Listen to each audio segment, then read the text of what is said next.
Hello everyone, welcome back to my channel. तो आज के इस वीडियो में हम देखने वाले हैं चरक संहिता सूत्र स्थान का चैप्टर नंबर 22, जिसका नाम है लंघन बृहनियम अध्यायः।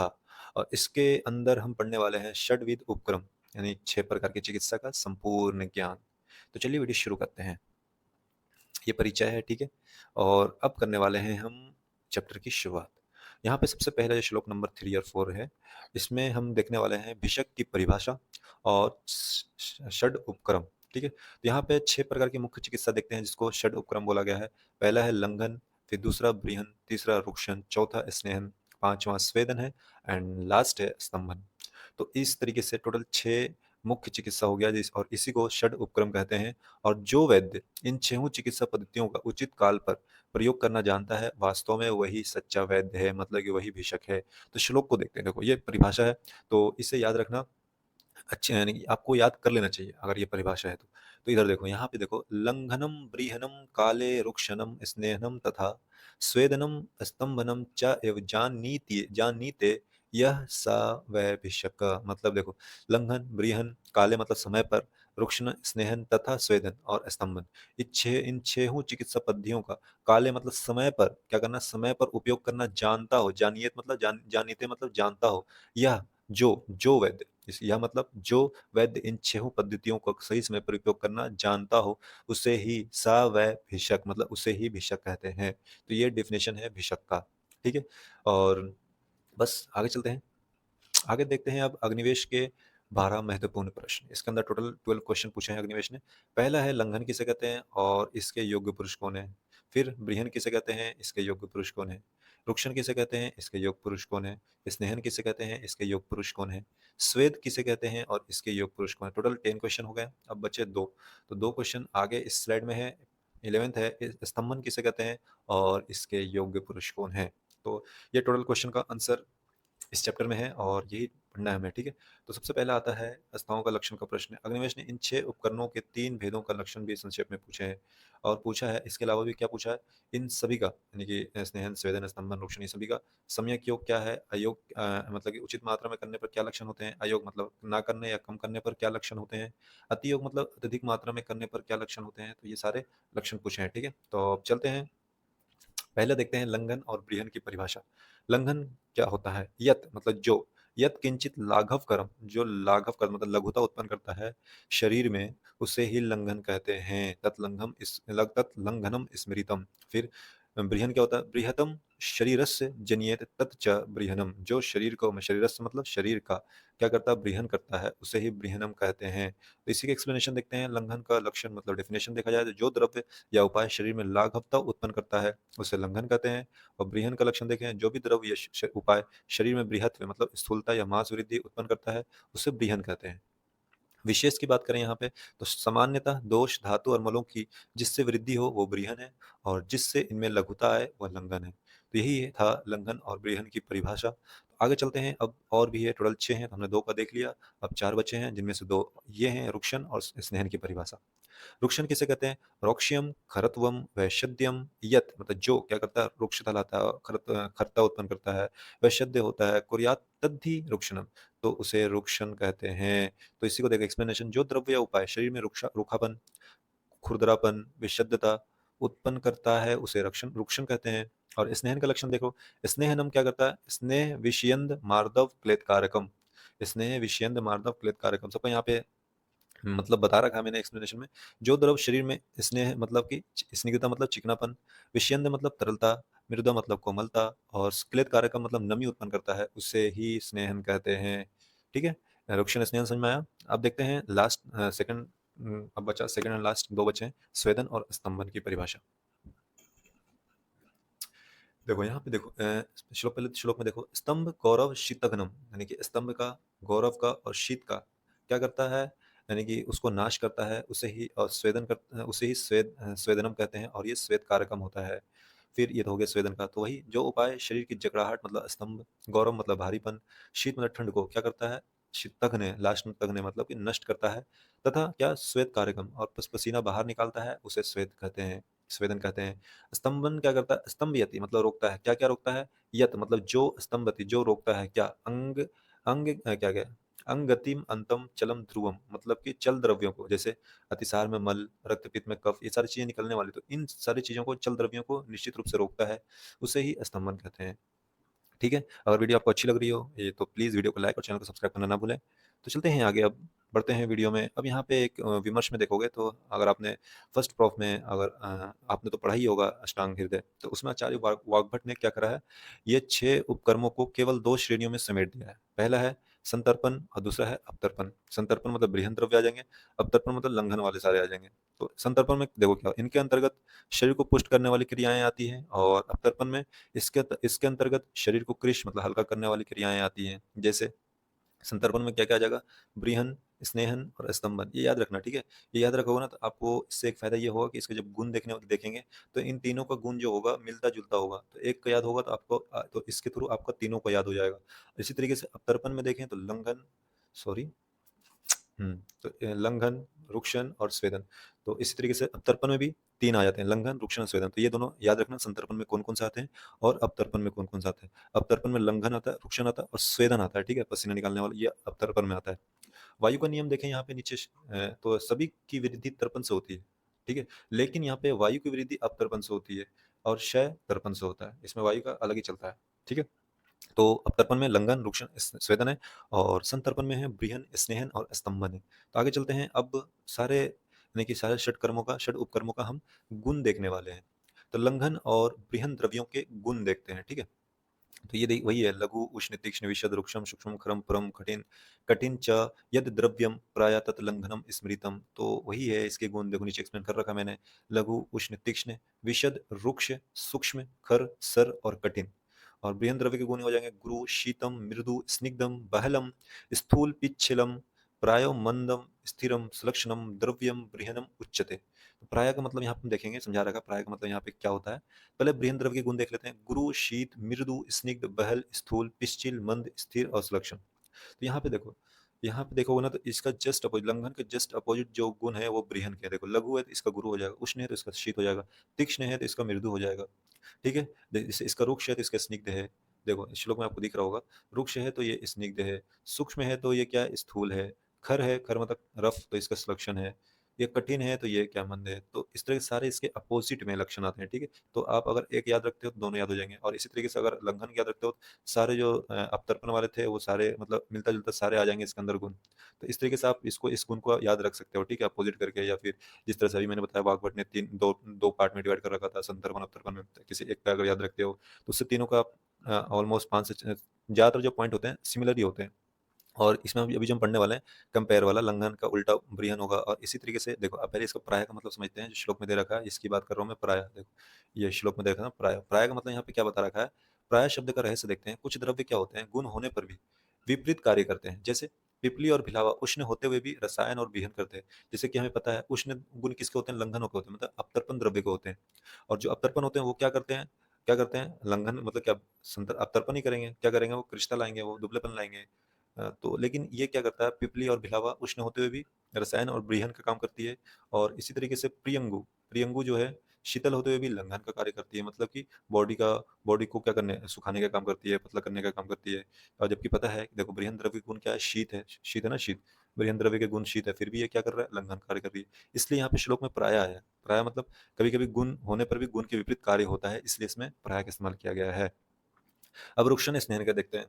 देखो, रुक्षण स्नेहन का देखो, तो रुक्षण का जो आएगा ना, रुक्षण का, वो सारे के सारे नहीं बोल रहा हूँ, मतलब कि मैक्सिमम जो आएँगे वो लंघन वाले आ जाएँगे, सारे टर्म्स आ जाएँगे, ठीक है? क्योंकि लंघन, रुक्षण और स्वेदन ये किसके थे? अवतर्पण में आते थे। इसलिए इसके भी सारे गुण उससे मिलते-जुलते होंगे, मतलब मैक्सिमम गुण। जैसे रुक्ष, लघु, खर, तीक्ष्ण, उष्ण, स्थिर, ये सारी चीज़ें थी ना, देखो, ये देखो, आपको अभी जस्ट पढ़ के आए, देखो, लघु, उष्ण, तीक्ष्ण, रुक्ष, सूक्ष्म, खर, कठिन, ये सारी चीज़ें इसमें थी, और सेम चीज़ें अब इसमें भी है, लेकिन कुछ चीज़ें हैं जैसे अपिश्चिलम, ठीक है? विशद तो वैसे इसमें भी था, है विशद, है ना? देखो, सेम है, सारे के सारे गुण हैं, लेकिन कुछ अब इसमें नंबर ऑफ गुण जो हैं वो थोड़े डिफरेंट हो सकते हैं। जैसे देखो, लंघन में कितने 1, 2, 3, 4, 5, 6, 7, 8, 9 है, और इसी तरीके से अब रुक्शन में देखें तो कितने हैं 1 2 3 4 5 6 7 8 है।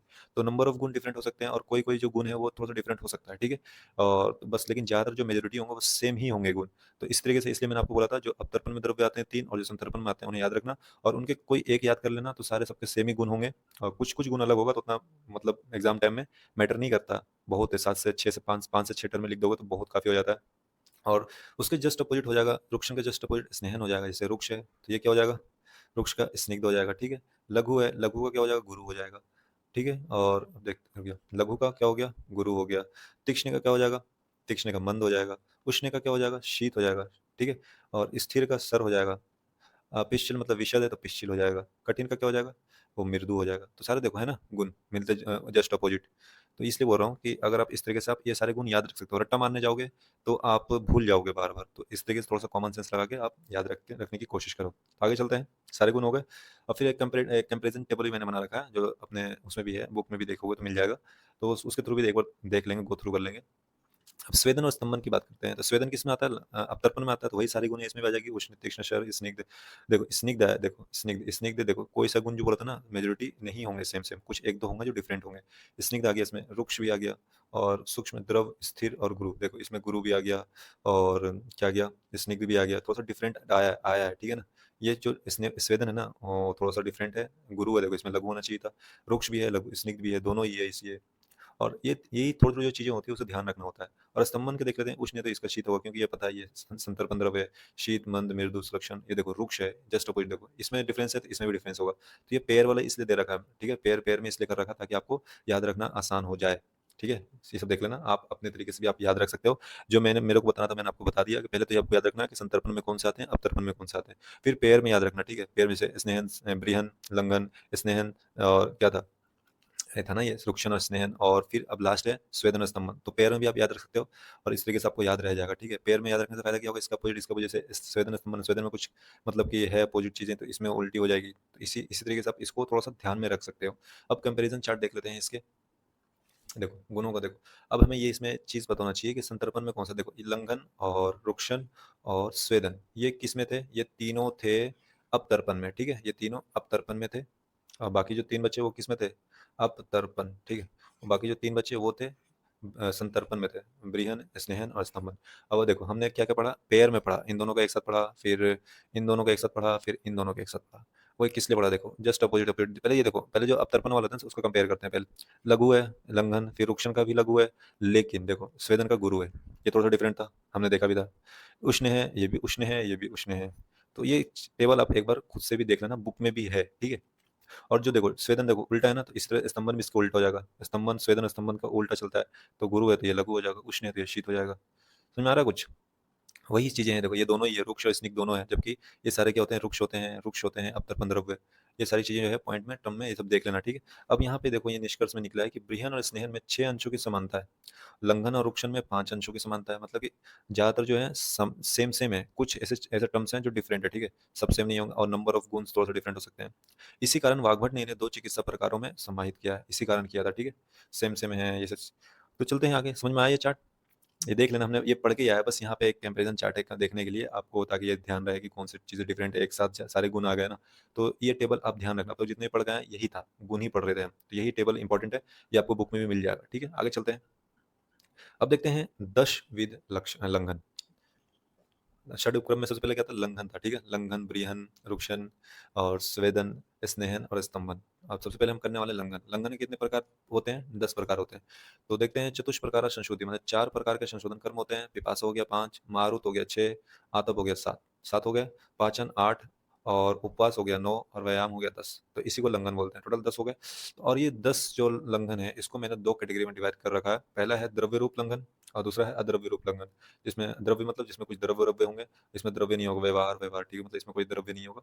तो औषध आधारित में देख लेते हैं कौन-कौन से द्रव्य रूप में आ जाएगा। 4 संशोधन कर्म आ जाएँगे, वमन, विरेचन, निरूपस्थि और शिरोविरेचन। इसमें कौन सा रक्त मोक्षण नहीं है। और लास्ट में क्या आ जाएगा? पाचन, औषधियाँ। तो टोटल 5 हो गए द्रव्य रूप लंघन। अद्रव्य रूप में पिपासा, मारुत, आतप सेवन, उपवास और व्यायाम। तो इस तरीके से टोटल 10 लंघन हो जाते हैं। ठीक है? 2 कैटेगरी में डिवाइड कर रखा है। अब देखते हैं संशोधन द्वारा लंघन के योग्य पुरुष। देखो, अब लंघन हो गया ना, तो क्वेश्चन था कि लंघन के योग्य पुरुष कौन है? तो अब उसी की हम बात करने वाले हैं। देखो लंघन के 10 प्रकार के बताए गए हैं। पानी पी लेता हूँ। आगे बढ़ते हैं। अब देखते हैं, देखो, संशोधन द्वारा लंघन के योग। संशोधन, देखो, संशोधन में कितने लंघन में कितने संशोधन थे? 4 थे। ठीक है? ये वाली जिसकी इसकी बात कर रहे हैं। 4 संशोधन थे ना, चतुष्प्रकारा संशुद्धि ही, तो इसी के वमन, विरेचन, निरूपबस्ती और शिरोवेशन, मतलब जिसको नस्य भी बोलते हैं। तो 4 प्रकार के जो संशोधन है और इसके द्वारा भी लंघन होता है, तो ये इसका इस्तेमाल हम किस पे कर सकते हैं? इसके योग्य पुरुष कौन है? उसी की बात हो रही है। ठीक है? तो बताते हैं किन व्यक्तियों का वमन, विरेचन और कौन सा था?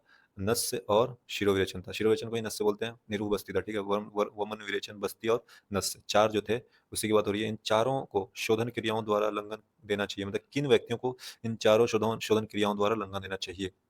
तो उन व्यक्ति वो कौन योग्य पुरुष हैं, उसी के यहाँ पे देखने वाले हैं। कौन है?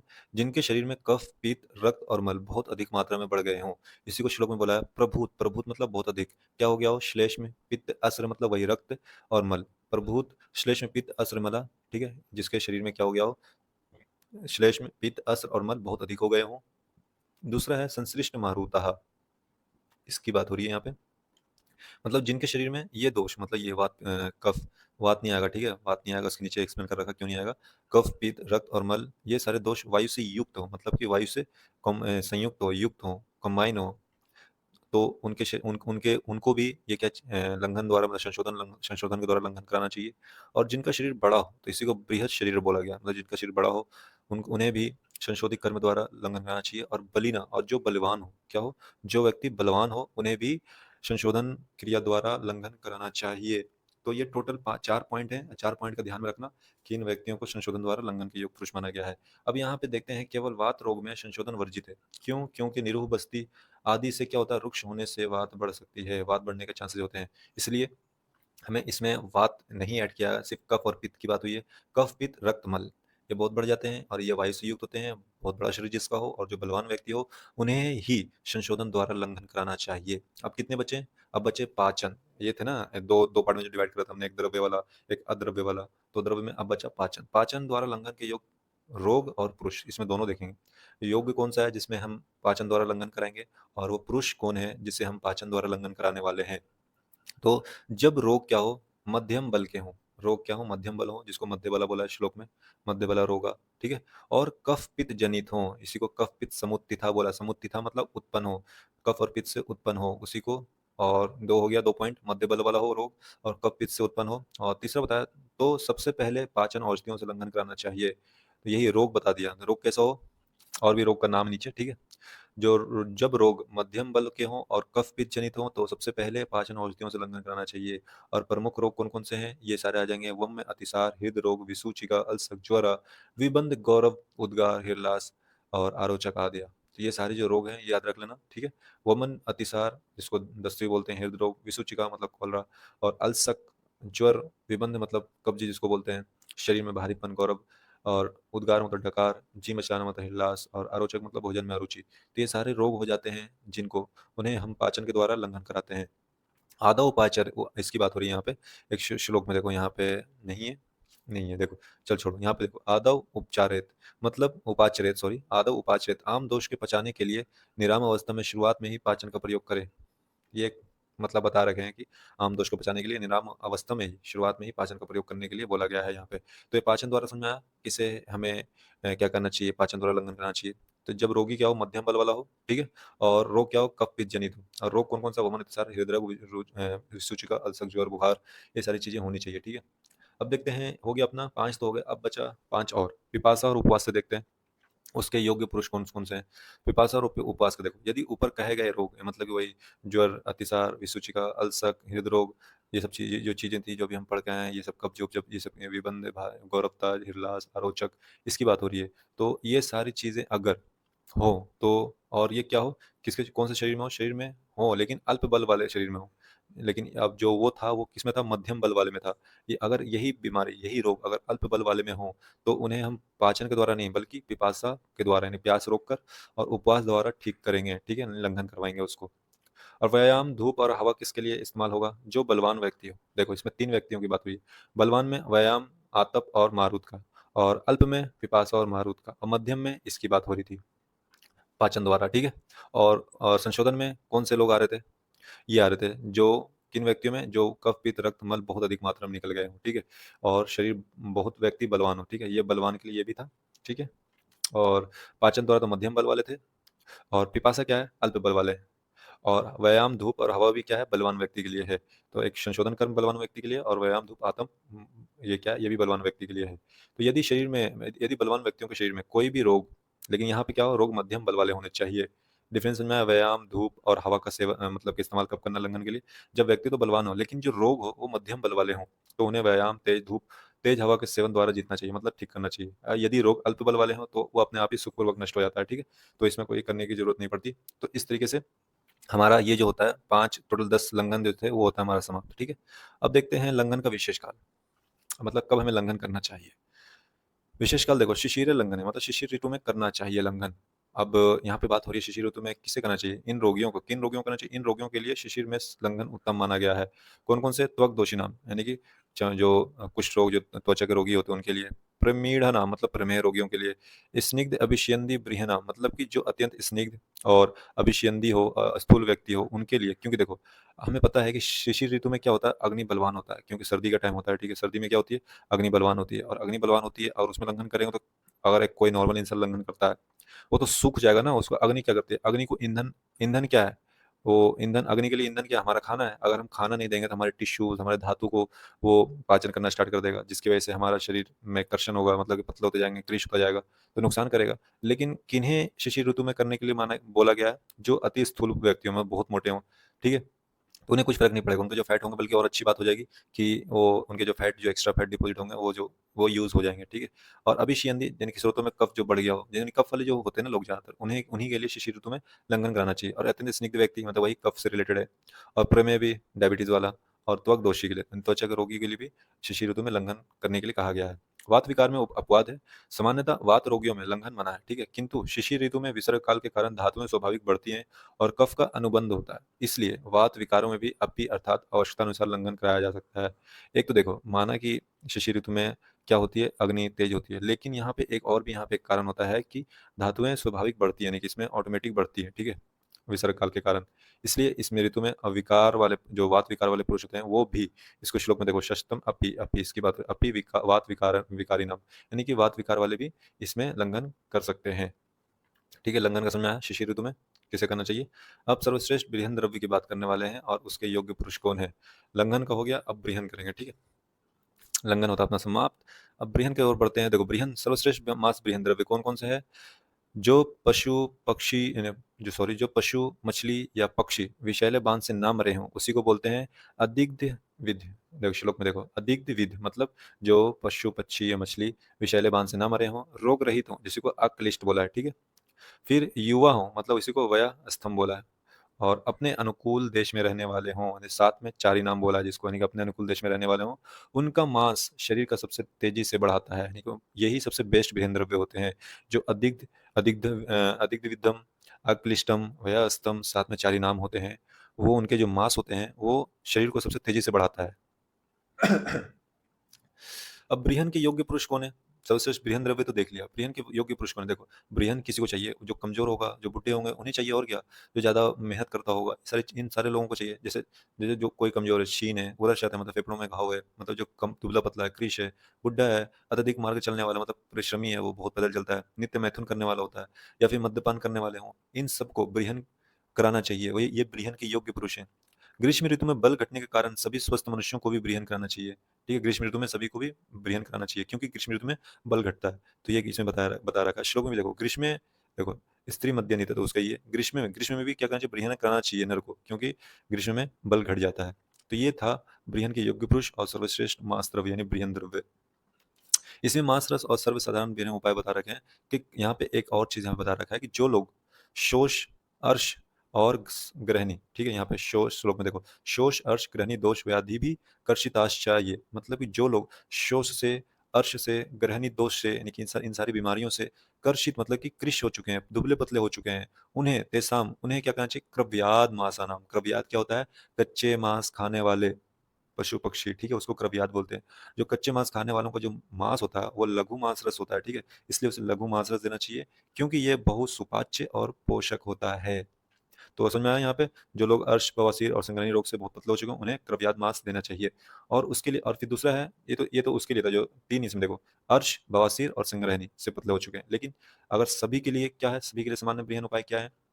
स्नान, ठीक है? प्रतिदिन स्नान करना, उत्सादन, बटन लगाना, स्वप्न मतलब सोना, भरपूर नींद लेना, मधुरा मतलब मधुर रस का सेवन करना, ठीक है? स्नेह बस्ती मतलब अनुवासन बस्ती, ठीक है? और शर्करा मतलब चीनी खाना, और क्षीर मतलब दूध, और सर्पी मतलब घी। ये इन सारी चीज़ों को लेने के लिए बोला है, ये सभी के लिए है, ठीक है?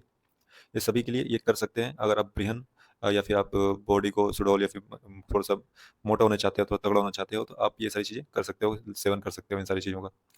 ठीक है, अब आगे चलते हैं हम रुक्षन और रुक्षन योग्य रोग देखते हैं, रोगी, ठीक है? तो रुक्षन द्रव्य और रुक्षन के योग्य रोग देखते हैं। तो रुक्षन द्रव्य या क्रियाएँ देखते हैं। कटु, तिक्त, कषाय रसों का सेवन करना, इससे क्या होता है? रुक्षन होता है। मैथुन में आती है नहीं, बहुत ज़्यादा मैथुन करना। इसी को खली देखो, श्लोक देखो, कटु तिक्त कषायनम सेवनम, मतलब ये सच ये कटु तिक्त कषाय का सेवन करना।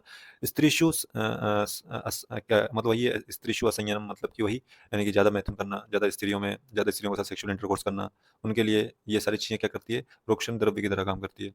खली मतलब कि सरसों की खली की बात हो रही है। पिन्याक मतलब कि तिल की खली की बात हो रही है। तक्र मतलब वही मट्ठा की बात हो रही है। ये सारी चीज़ें रुक्षण द्रव्य हैं, ठीक है? ये रुक्ष पैदा करती है शरीर में। मधु आदि नाम, यानी कि शहद भी क्या है? रुक्ष होता है, ठीक है? ये इसका प्रयोग शरीर को रूखा बनाता है। अब रुक्षण के योग्य रोग देखने वाले हैं, ठीक है? रुक्षण के योग्य रोग कौन-कौन से होते हैं? अभिशन्ना, महादोषा, मर्मस्था, व्याधि, मतलब कि अभिशयन, चिपचिपाहट वाले रोग, और महादोषा मतलब कि बहुत अधिक दोषों वाले रोग, और मर्म स्थानों में उत्पन्न होने वाली व्याधियाँ, इसी को मर्मस्था व्याधि बोला है। ये विशेष रूप से उर्व स्तंभ रोग, ठीक है? तो ये सारे रोग होते हैं जो रुक्षण के योग्य रोग हैं, और ये सारे रोग हैं तो उससे हमें रुक्षण कराना चाहिए, ठीक है? आगे चलते हैं। स्नेहन, स्वेदन, स्तंभन के निर्देश देखते हैं। स्नेहन और स्वेदन देखो, इसके योग्य व्यक्तियों का विस्तृत विवरण सूत्र स्थान के 13वें और 14वें स्थान में पहले ही कर दिया गया है। अच्छे से डिटेल एक्सप्लेनेशन स्नेहन और स्वेदन अध्याय में किया है इसका, इसलिए यहाँ पे दोबारा नहीं किया, ठीक है? अगर आपने चैप्टर नंबर 13 और 14 नहीं देखा है, तो आप जाके देख सकते हो, हमारे चैनल पे ऑलरेडी अपलोडेड है। अब देखते हैं स्तंभन द्रव्य के लक्षण, ठीक है? अब इसमें बचा स्तंभन। तो स्तंभन में जो द्रव्य पतले, मतलब इसी को तनु बोला है, ठीक है? तनु आसरम मतलब कि असर मतलब स्थिर हो। यावत शीतिकर्णम औषधम, जो शीतिकर्णम औषधम मतलब जो ठंडा पैदा करता हो औषध। स्वादु तिक्तम कषायम च स्तंभनम सर्वम एव तत्, मतलब जो रस में मधुर, तिक्त और कषाय होते हैं, वे सभी स्तंभन का कार्य करते हैं। मतलब देखो यहाँ पे एक देखने वाली, गौर करने वाली बात ये है, जो रस है मधुर, तिक्त, कषाय, ये रस क्या करते हैं? पित्त का शमन करते हैं, ठीक है? याद रखना, ये क्या करते हैं? पित्त का शमन करने वाले रस हैं। ठीक है, यहाँ पे नोटिस करने वाली बात है। तो स्तंभन जो द्रव्य होते हैं वो पित्त का शमन करने वाले होते हैं, ठीक है? क्योंकि देख शीतल भी हैं, शीतल क्या होता है? उष्ण होता है। तो ये सारे जो चीज़ें हैं ना, ये सारे पित्त को शमन करने वाली चीज़ें हैं, तो ये स्तंभन द्रव्य के ये लक्षण है, ठीक है? आगे चलते हैं, इसका काम आएगा जो है ना, ये जो मैं बता रहा हूँ पित्त के शमन करने वाले, ये क्यों? देखो इसमें देखो, स्तंभन चिकित्सा के योग्य पुरुष कौन-कौन से हैं? जो पित्त के रोगी होंगे वही स्तंभन चिकित्सा के योग्य पुरुष होंगे। अभी हम देख के आए हैं। तो स्तंभन की योग्य परिस्थितियाँ क्या होगी? जो पित्त प्रकृति के हों, ठीक है? या फिर क्षारीय अग्नि से जल गया हो, देखो सारे पित्त से रिलेटेड हो, पित्त मतलब अग्नि से जल गया हो, जो अत्यधिक वमन या अतिसार से पीड़ित हो, देखो जब पित्त प्रकोपित होता है, तो फिर क्या होती है? अग्नि प्रकोपित होती है, जिसकी वजह से वमन, डायरिया, ये सारी सब चीज़ें होती रहती हैं, सही से डाइजेशन नहीं हो पाता। जो विष से प्रभावित हो, जो विष के प्रभाव से पीड़ित हो, अब विष विष यहाँ पे क्यों है? विष क्या करता है? इसमें पित्त का क्या काम है? पित्त क्या करता है? विष को मतलब कि फटाफट फैलने में मदद करता है, क्योंकि वो उष्ण होता है, उसके थ्रू ब्लड के थ्रू फटाफट फैल जाता है। तो जो विष के प्रभाव से पीड़ित हो, ये भी पित्त से रिलेटेड ही है। जिसमें स्वेदन का अतियोग हो, देखो मतलब पित्त मतलब स्वेदन तो होगा ना, पित्त मतलब ज़्यादा मतलब उष्ण उष्ण मतलब, और उष्ण से हमें स्वेदन होता है। तो ये सारे जो पित्त वाले जो लक्षण है ना, सारे इसके अंदर स्तंभन के योग्य पुरुष हो जाएँगे, ठीक है? ये मैं समझाने के लिए बता रखा था। ये सही है, ये जो लॉजिक है ये भी सही है, ठीक है? क्योंकि स्तंभन सारे पित्त शमन करने वाले होते हैं। तो सारे पित्त प्रकृति से रिलेटेड बीमारियाँ हैं, ठीक है? आगे चलते हैं। सम्यक लंघन के लक्षण। अब देखो हमारा सब चीज़ हो गया, योग्य पुरुष सबके हो गए, षडुक्रम के हो गए। अब देखते हैं लास्ट के जो 3 क्वेश्चन थे, सम्यक योग्य मतलब सम्यक योग के क्या लक्षण होते हैं, अति योग के क्या लक्षण होते हैं, और हीन योग के क्या लक्षण होते हैं, तीनों के लक्षण देखने वाले हैं। तो सबसे पहले यदि लंघन ठीक प्रकार से हुआ है, तो शरीर में ये लक्षण दिखेंगे। सबसे पहले क्या होगा? देखो लंघन हुआ तो क्या आएगी? मल, मूत्र और अपान वायु का सही समय पर निष्कासन होगा। तो इसी को वातन, मूत्र, पुरीशनम, विसर्ग, विसर्ग मतलब निष्कासन होना, निकलना, ठीक है? गात्र लागवे मतलब शरीर क्या हो जाएगा? हल्का हो जाएगा। और हृदय, उद्गार, कंठ शुद्धौ, यानी कि हृदय, उद्गार ये सब क्या होंगे? कंठ ये सब क्या होगा? मुख क्या होगा? शुद्धि हो जाएगा। कंठ कंठ मतलब वही थ्रोट। अस्य मतलब होता है मुख। कंठ अस्य शुद्ध हो, इसकी शुद्धि हो जाएगी। तंद्रा क्लमे गते मतलब तंद्रा और क्लम खत्म हो जाएंगे, नाश हो जाएंगे। स्वेद जाते, स्वेद मतलब क्या होगा? उत्पन्न होगा, ठीक है? और रुचौ मतलब भूख लगेगी। शुद्ध पिपासा क्या शुद्ध पिपासा सहोदया मतलब भूख प्यास एक तीव्र वेग से लगेगा, ठीक है? तो ये सारी चीज़ें होंगी, तो वही नीचे एक्सप्लेन कर रखा है। हृदय उद्गार कंठस्थ शुद्ध हो, हृदय उद्गार कंठस्थ शुद्ध होगा, ठीक है? फिर तंद्रा क्लमे गते में तंद्रा और क्लम का नाश होगा, फिर पसीना अगर स्वेदे जाते, फिर भोजन में रुचि होगा जिसको रुचौ बोला है, शुद्ध पिपासा सहोदया मतलब भूख और प्यास एक साथ तीव्र वेग से लगना और जिससे जिसे रोगी सह ना सके, अंतरात्मा का कष्ट रहित होना, ये सारी चीज़ें क्या है सम्यक लंघन के लक्षण हैं। आगे चलें, अब देखते हैं अति लंघन के हानिकारक लक्षण क्या होंगे। अति लंघन से क्या हो जाएगा? देखो, यदि आवश्यक से अधिक लंघन हो जाए, तो निम्नलिखित उपद्रव होंगे, कौन-कौन से होंगे? पर्वभेद मतलब कि गाँठों में दर्द, फिर अंगमर्द मतलब कि बदन दर्द, खाँसी, मुख का सूखना जिसको मुखस्य शोषो बोला है, ठीक है? और भूख की पूरी तरह मर जाना जिसको शुद्ध प्रनाश, ठीक है? शुद्ध प्रनाशो बोला है, भूख पूरी तरह से मर जाएगा अगर अत्यधिक लंघन होता है तो। अरुचि होना, ठीक है? अरुचि, तृष्णा, दौर्बल्यम, श्रोत्र नेत्रियो मतलब श्रोत्र नेत्र का दुर्बल्य होना, अरुचि मतलब वही भूख न लग गया, तृष्णा मतलब भयंकर प्यास लगेगा और श्रोत्र नेत्र दुर्बल्य मतलब आँख और कान की शक्ति का कमज़ोर हो जाना।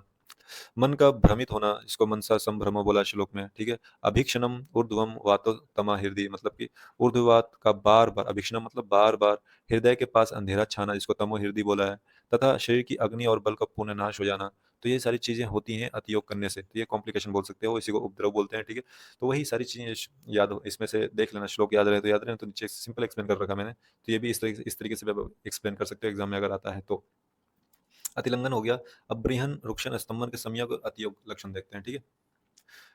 बृहन के पहले उचित बृहन के लक्षण देखते हैं। सम्यक मतलब उचित मतलब सम्यक, ठीक है? सम्यक बृहन के लक्षण देखते हैं। अगर सही सही से बृहन होगा तो क्या होगा? शरीर में बल आएगा, धातुओं की पुष्टि होगी और दुबलेपन के दोषों का दूर होना। 3 चीज़ें बताई गई है। बलम, पुष्टिम, उपलम्भश्च कार्श्य दोष विवर्जनम। तो 3 चीज़ होंगी, ठीक है? फिर अति बृहन ज़्यादा कर लिया तो क्या होगा? ये थे लंघन बृहन थे, मतलब ये सम्यक लंघन के लक्षण थे। अति अति बृहन करने से स्थौल्यम होगी, तो इसी को बोल रखा है। शरीर में अत्यधिक स्थूलता आ जाना, ये अति बृहन के लक्षण है। रुक्षण की बात करें तो रुक्षण के सम्यक लक्षण आ जाएंगे। रुक्षण के सम्यक योग और अतियोग के लक्षण लंघन के समान ही होते हैं। जो हमने लंघन का भी पढ़े हैं सही सेम टू सेम रुक्षण के आ जाएंगे। और उचित स्तंभन के लक्षण देखते हैं। जिन रोगों के लिए स्तंभन किया गया था, जैसे अतिसार, ज्वर, अल्सर, विसूचिका, हृदरोग, ये सारी जो चीज़ें थी, विबंध, ये सब चीज़ें थी, उसकी बात हो रही है। तो जिन रोगों के लिए स्तंभन किया गया था उनका नष्ट हो जाना और शरीर में पुनः बल प्राप्त होना, ये इसके सम्यक लक्षण हो जाते हैं। और अति स्तंभन के लक्षण देखते हैं तो क्या होगा? अति स्तंभन से क्या होगा? यदि स्तंभन चिकित्सा बिना सोचे समझे अत्यधिक मात्रा में कर दी जाए, तो शरीर में ये लक्षण उत्पन्न होते हैं। सबसे पहले श्यावता आएगी, फिर श्यावता मतलब त्वचा अंगों का काला या सांवला पड़ जाना, स्तब्ध गात्रत्व मतलब पूरे शरीर में भयंकर जकड़ाहट होना, उद्वेग मतलब मन की अत्यधिक घबराहट और बेचैनी होना, हनुगरा मतलब जबड़ा ब्लॉक हो जाएगा, ठीक है? जबड़ा लॉक हो जाएगा, हनुस्तंभ जिसको बोलते हैं। हृद वच्चो निगरा मतलब कि हृदय की गति में रुकावट आएगी और वर्च मतलब क्या होता है? मल-मूत्र, ठीक है? वच्चो निगरा, निगरा मतलब वही रुक जाना, मल-मूत्र का पूरी तरह रुक जाना। तो इतनी सारी चीज़ें होंगी अगर अतिस्तंभन करते हो तो। ये लक्षण थे अतिस्तंभन के। अब अयोग के लक्षण देखते हैं, ठीक है? तो देखो यहाँ पे अयोग के लक्षण सिंपल है, सभी षड उपक्रम में जैसे लंघन, बृहन, रुक्षण, स्नेहन, स्वेदन, स्तंभन के अयोग या फिर आकृति जिसको बोलते हैं कम करने या ना करने का सामान्य लक्षण बहुत सीधा है, क्या है? जिस रोग या दोष की शांति के लिए चिकित्सा की गई थी, अयोग की बात हो रही है। अयोग मतलब नहीं हुआ ढंग से, तो जिसके लिए हम कर रहे थे वो क्या होगा? उस दोष का शांत नहीं होना, बल्कि उसका और अधिक बढ़ जाना, तो इसकी अयोग लक्षण हो जाएगा, ठीक है? और वैद्य के लिए चेतावनी क्या है? यदि इन क्रियाओं के बाद भी रोग शांत नहीं हो रहा, तो समझें कि चिकित्सा या तो हीन योग में है या सही तरीके से नहीं की गई है। आगे चलते हैं, अब देखते हैं मात्रा, काल और चिकित्सा की अचूकता। यहाँ बताते हैं कि यदि ये 6 उपक्रम संसार के सभी साध्य रोगों को ठीक करने में तब सिद्ध होते हैं, जब क्या होता है? इनका प्रयोग मात्रा और काल के अनुसार किया जाए। मात्रा भी देखना, डोज़ भी पता होना चाहिए और काल भी काल के अनुसार होना चाहिए। जैसे हमने बोला शिशि ऋतु में लंघन करना चाहिए। तो ये भी बहुत इम्पोर्टेंट हो जाता है। अगर आप किसी रोगों को ट्रीटमेंट करते हो, तो षड-उपक्रम इस्तेमाल करते हो, तो मात्रा और काल का ध्यान रखना होता है। मिश्रित चिकित्सा की बात करें, दोषों के अनेक प्रकार के संसर्ग जैसे द्विदोषज, त्रिदोषज होने से चिकित्सा भी मिश्रित रूप में की जाती है। जैसे कहीं लंघन के साथ स्वेदन कर दिया, परंतु वे सभी मिश्रित चिकित्साएँ भी इन 6 मूल उपकरणों का अतिक्रमण नहीं करती। ठीक है? ठीक उसी प्रकार जैसे 63 संसर्ग भेद हमने पढ़े थे दोष के, होने पर भी मूल दोष वात, पित्त, कफ 3 ही रहते हैं। तो वात, पित्त, कफ तो 3 ही रहेंगे। मिलने से 63 संसर्ग भेद बन गए, तो ये थोड़ा ना होगा कि 63 टाइप्स हो जाएँगे, लेकिन मूल दोष तो 3 ही होंगे। इसी तरीके से मिलाने से मतलब कि मिश्रित चिकित्सा करने से 6 से ज़्यादा उपक्रम नहीं हो जाएँगे, ठीक है? 6 ही रहेंगे मूल उपक्रम। और बस इसी के साथ हमारा चैप्टर होता है समाप्त। आई होप आपको मेरी वीडियो अच्छी लग रही है या आपको समझ में आ रही होगी, क्योंकि मैंने बहुत सिंपल में करने की कोशिश करी है, बहुत सिंपल नोट्स बनाने की कोशिश करी है। और बस इतना ही कहूँगा लास्ट में जाते-जाते कि वीडियो को लाइक और चैनल को सब्सक्राइब करके जाना, ताकि आपको नोटिफ़िकेशन मिलती रहे, ठीक है? Thank you for watching.